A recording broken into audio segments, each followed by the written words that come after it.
Graduate students, my name's Jim Siders. I chair the department, and I've asked Dr. Besnoy, Dr. Matua to join me this morning and chat about comprehensive exams.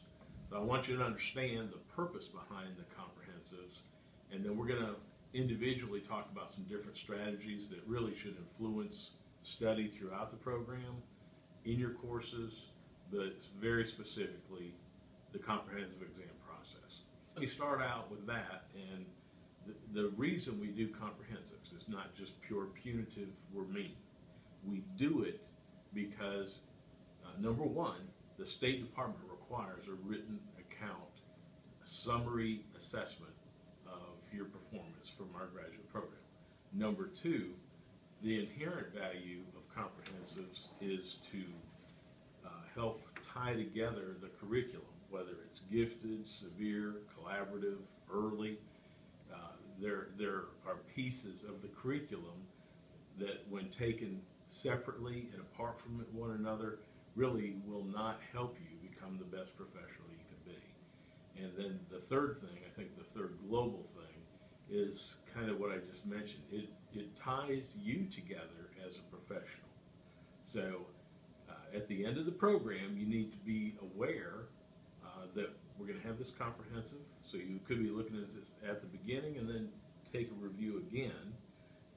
But I've asked these two because they've done a lot of coaching on our comps, and I've asked them to talk on the video today so that we can better understand that process. So, Kevin, do you have maybe some general tidbits that you would share? I think aside from the content and managing all the content in your individual programs, the hardest part is the day of the comprehensive final and actually writing your responses. You have a 3-hour block of time to write, and it's rare that you're given a set time of 3 hours and somebody says to you, here are questions that you've never seen before, respond to them, and you have to be finished in 3 hours. And so what I suggest for you to do is to practice writing responses to comprehensive final type questions.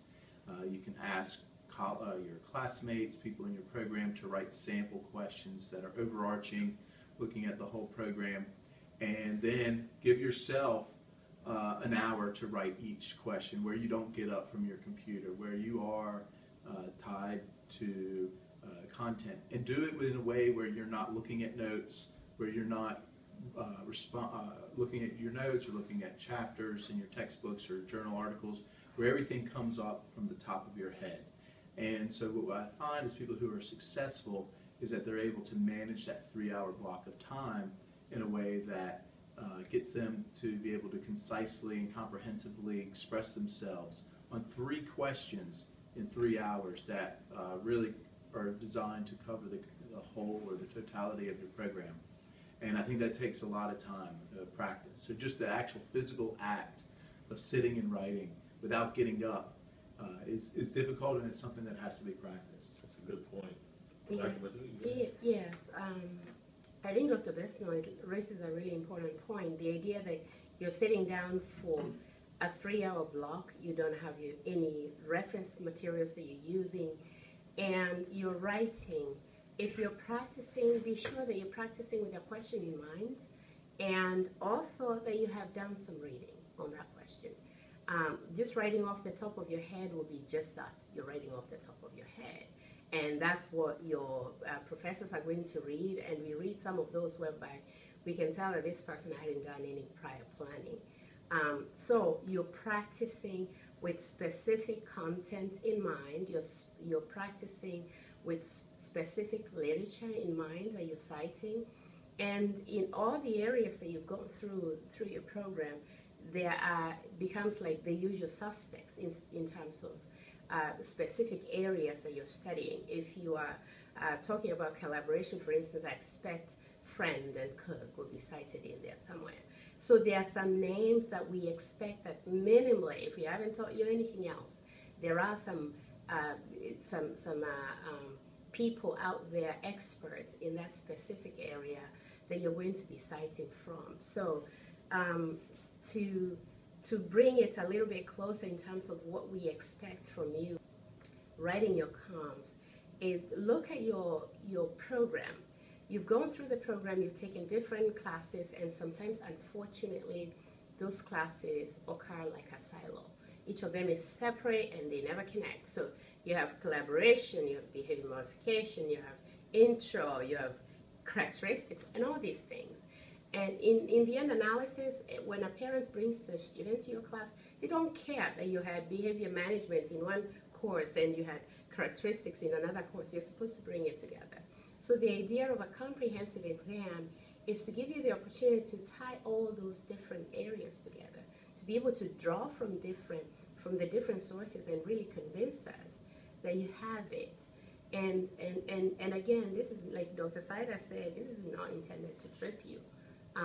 So there are some things that we specifically expect as your, when I talk with students who are taking comps, there are some areas that I point out specifically in each of the program areas, and we'll get to that in just a minute, that we expect you to know certain things by now, and not just to breeze through it. I'd much rather a student who takes an idea, explores it in depth, than kind of sprays a bunch of, like mentions things here and there and moves on.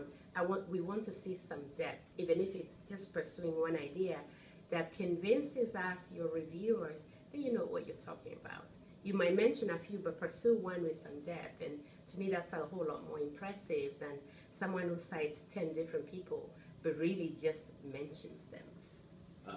Dr. Matuid just made a comment about different areas and everything else, but I think some of the themes that you need to start picking up on is how you respond, and whether it's a methods question, an assessment question, a behavior management question.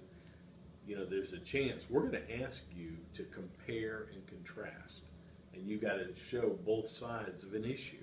If you don't do that, you're not going to get credit for that answer, or at least you're not going to get full credit. So we have a rubric of 6 factors, and I think one of you talked about the depth of response. So that's one issue. Professional citations is another, and we don't expect you to memorize page numbers, the journal that it was in. All we're looking for is an author and a date, but you don't fabricate those things. And in order to avoid having that become a cram session at the end, that's why it's so important to know the literature from course to course and integrate that across the curriculum. And really what we're getting at, but the depth of the response has a lot to do with our judgment, whether or not you can use citations. And rule of thumb, you need to have 3 or 4 references in a particular question, but the more related literature, the better. But all you need to do is, in your response, parenthetically list the authors, and the date of the work. And if it's a noted reference, we're going to be able to be aware of that. Some of that you're going to bring to the table from your own independent study, but typically in any class, we're going to have some things that you need to respond. And then the third point is, did you actually answer the question? Some people get caught up in the panic mode, and they just have that block, and they try to steer our question a different direction, which, strategically, it might provide us something to review, but if you don't address what we're asking, you're not going to get credit. To consider grammar and thought structure, so there's a couple of those types of factors, but we've gotten to a point now where we weight those, and we want to make sure you've got good communication skills, but that is not going to weigh as heavily as your capacity to think professionally and know evidence-based practice. So. I think something that you said that is really critical, and we see this often, particularly in students who end up not performing well, and not because they didn't know, but because they answered the question fully. So the first thing you do is read that question and be sure you understand what it is that you're being asked to do. Dr. Siders mentioned compare and contrast.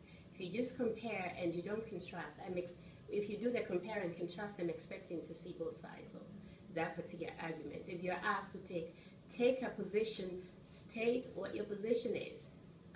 Don't we expecting that if I ask, and I do ask those kinds of questions, to take a position, I expect you to have your position, to have the background or the literature that you're citing to bolster your position, and not to gloss over it. So I'm supposed to kind of figure out what your position is. State it. If it's a position question, state that position.